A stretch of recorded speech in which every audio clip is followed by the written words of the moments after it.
Bueno, yo también creo que es hablar de emprendurismo, hablar de liderazgo, hablar de formarnos no para empleados, sino para ser empresarios, pertenece a otro terreno de la discusión que no está presente en la educación popular y en la pedagogía crítica. Para mí hay otra concepción de lo económico, ¿no? Justamente el emprendurismo, justamente la educación financiera, ¿no? Como ahora nos quieren decir en la reforma que hay que educar a los jóvenes para que sepan manejar sus tarjetas de crédito, y a veces uno lo cree. No, sí es cierto, que manejar las tarjetas de crédito para no endeudarte, porque mira cómo estoy hasta el tope con las tarjetas, sí lo requiero. Me parece que es justamente la visión del Estado, ¿no? Esto no tiene que ver con esta otra economía pensada para la sustentabilidad del planeta, del ser humano, de nuestra salud, del medio ambiente. Esta otra economía que no tiene lo monetario como lo central, sino la satisfacción de las necesidades humanas, que no tiene como fundamento tampoco emplear a las personas. No tiene que ver con esta situación, tiene que ver con romper la lógica del capital y comenzar a experimentar nuevas formas de vida, de relaciones, para producir lo que necesitamos, ¿no? A veces cuando aparecen estos temas, o varios temas en la reforma, conceptos, siempre nos ponen como siempre los pensamos como en términos de dos lados, pues, ¿no? Y nos situamos en dos lados que parecen efectivamente opuestos, con varios temas, con el tema polarizados, cuando nosotros hacemos, por ejemplo, la crítica a las tecnologías de la información y la comunicación, parece que las negamos, ¿no? Y luego viene la réplica de los compañeros: no, es que ustedes cómo niegan las tecnologías de la información y la comunicación. Nosotros no estamos negando las TICs, no estamos negando, estamos diciendo que ahí hay otro espacio de disputa. Igual pasa con el término calidad, igual pasa con muchos términos, ¿no? Entonces, lo que quiero decir con respecto a esto es que, por ejemplo, en el caso de las neurociencias, nosotros no podemos ser ingenuos. Mucho de lo que se construye desde la ciencia se construye desde las élites, desde las corporaciones. La OCDE tiene una propuesta para hacer ciencia y para venderla a las transnacionales, a los corporativos. Las universidades organizan estas ferias de ciencia para que los universitarios presenten los proyectos y los compren baratos. Ni siquiera quieren pagar ya las investigaciones desde el inicio, pagan las ideas, porque hoy las ideas nuevas, porque hoy las innovaciones, porque hoy la investigación genera dinero, genera capital. Entonces nosotros no podemos ser ingenuos a lo que se construye o se hace, lo que se propicia desde arriba, desde las corporaciones económicas, en cuanto a lo que se debe investigar o lo que se construye como conocimiento. Con esto quiere decir que las neurociencias en gran medida están pensadas para colonizar el cerebro humano, ¿no? Fíjense bien cómo se hacen estudios serios que recuperan los empresarios para, por ejemplo, cómo voy a vender, ¿no? En algún momento aludían la propaganda esta comercial, aludía a lo que le llaman el eros, lo que Freud llamaba el eros, ¿no? Estimulaban el eros, o sea, el instinto de vida sexual para comprar algo. Te vendían no una cerveza, sino una chica, no un carro, sino una chica, no una botella de vino, sino una chica contigo, ¿verdad? O muchas cosas, un chico, etcétera.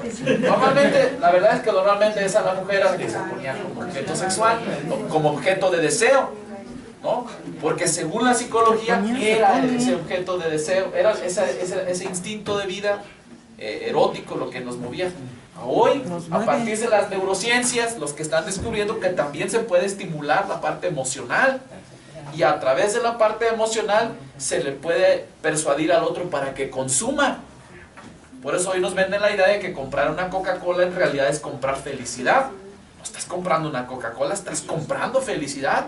Te estás comprando, te estás destapando la felicidad. Estás comprando un momento familiar, ¿no? En la comida, de estar pues con las personas que quieres. No tomes coca. ¿No? Meten una canción pegajosa, ridícula, bonita para que puedas comprar productos de Bimbo, etcétera. ¿Me explico? O sea, nosotros no podemos ser ajenos a esta situación. Y por supuesto que estamos obligados a conocer el cerebro. Por supuesto que estamos obligados también a saber cómo funciona y cómo eso lo podemos usar, digamos, para mejorar nuestras prácticas pedagógicas o saber cómo están, cómo aprenden los niños, ¿no? De manera diferenciada, etc. Lo que no podemos hacer es volver a 50, 70, 80 años atrás y hacer del asunto de la educación un asunto psicologista, aislado, atomizado y separado del contexto político, del contexto social, del contexto económico, del contexto histórico. Y pensar que los niños aprenden independientemente de lo que suceda en su realidad, independientemente de eso, aprenden solo por cómo funciona su estructura cognitiva, por cómo funciona su estructura cerebral. Eso sí no lo podemos hacer, ¿no? Y me parece que muchos de los estudios hoy apuntan precisamente a hacernos creer que el asunto de la educación, del aprendizaje, solo es un asunto del cerebro. Y eso no es cierto, incluso no es cierto para quienes están en la educación especial. No es cierto tampoco para ellos, pero así no lo quieren creer, así no lo quieren hacer creer, ¿no? Y eso sería volver a aquella vieja discusión. Volver otra vez a las posiciones solo psicologistas cuando ya supimos por muchas teorías que el asunto educativo también es sociohistórico, ¿no? Y bueno, y lo otro tiene que ver, a mí me causa de veras curiosidad cuando dicen, ustedes no pueden negar sin proponer. Mentira. Nosotros tenemos propuesta. Nosotros no le llamamos competencias, le llamamos potencialidades, le llamamos desarrollo integral del ser humano, le llamamos educación para el buen vivir, le llamamos educación para la comunalidad. Tenemos muchos conceptos que hemos construido desde abajo, desde las discusiones que hemos tenido como coordinadora. Quizás en lo que nos hemos equivocado tal vez es en que no los hemos sabido comunicar. Porque ese reclamo siempre si nos lo hacen siempre. Es que no conocemos lo que estás haciendo. ¿Dónde está la propuesta de la acuerdo? ¿Dónde está? Etcétera. Eso sí, hay que comunicar lo que estamos haciendo y lo que estamos teorizando, porque efectivamente también somos intelectuales. No porque seamos los grandes pensadores de la filosofía o de la ciencia, porque somos intelectuales orgánicos, pues, ¿no? Como dice Gramsci, nosotros también teorizamos.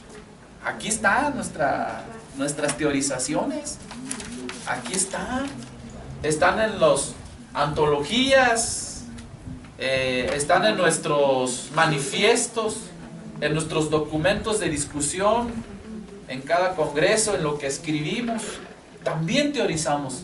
También tenemos nuevos conceptos que hemos inventado en el camino en el que estamos construyendo educación popular, ¿no? Entonces, no solo negamos, también proponemos. Tenemos una posición con respecto a las competencias y a lo que es calidad. Y negamos llamarle así. Pero también es cierto que hay quienes dicen que hay que disputar el concepto. También es cierto, por ejemplo, Luis Bonilla aquí nos decía, es que nos van ganando el terreno ideológico en el aspecto de la calidad, ¿no? Entonces disputemos, mejor discutamos qué entienden ellos por calidad y qué entendemos por nosotros. Eso, bueno, pues también lo podemos discutir, pero sí tenemos concepciones diferentes para denominarle de un modo diferente a esa buena educación, a lo que ellos dicen que es educación de calidad, ¿no? Y bueno, igual pasa con el asunto de la inclusividad. Hay toda una discusión. Ayer me preguntaban los compañeros que qué decíamos nosotros con respecto a la educación inclusiva. Decían, miren, hay una discusión enorme. Hay compañeros que sí están de acuerdo con el concepto y quieren disputarlo. Es decir, educación inclusiva no es eso que están diciendo de cerrar las escuelas, integrar a los niños con necesidades especiales a las escuelas regulares. No es cierto que hay que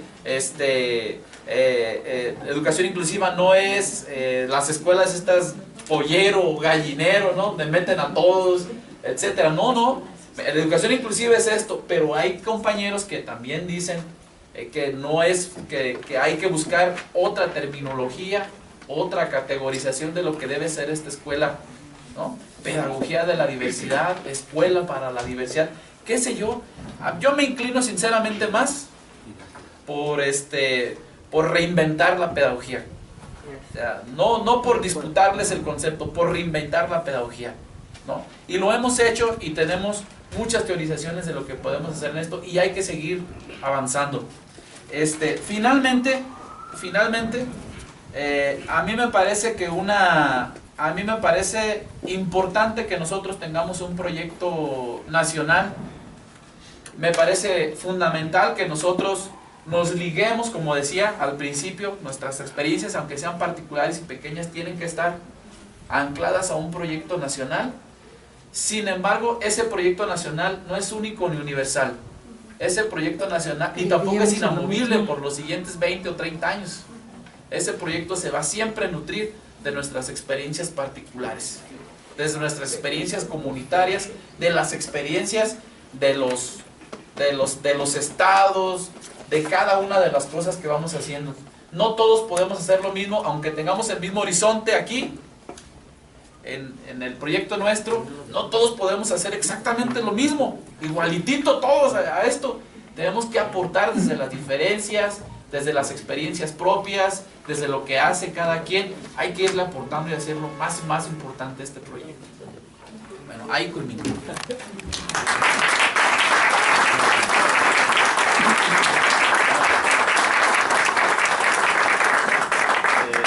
Inclusive por eso se le llama bases para una propuesta. O sea, cuando discutimos con los académicos que están en este grupo académico asesor que nos ha apoyado en esta sistematización, se hizo énfasis en que no dijéramos el proyecto o la propuesta alternativa de educación de la CEN, reconociendo esta diversidad de la que precisamente habla Leve. Seguimos insistiendo, el documento está en línea, hay que recuperarlo, estudiarlo. Aquí hicimos un seminario, aquí en la novena, como de 7 sesiones para profundizar en el conocimiento. Vamos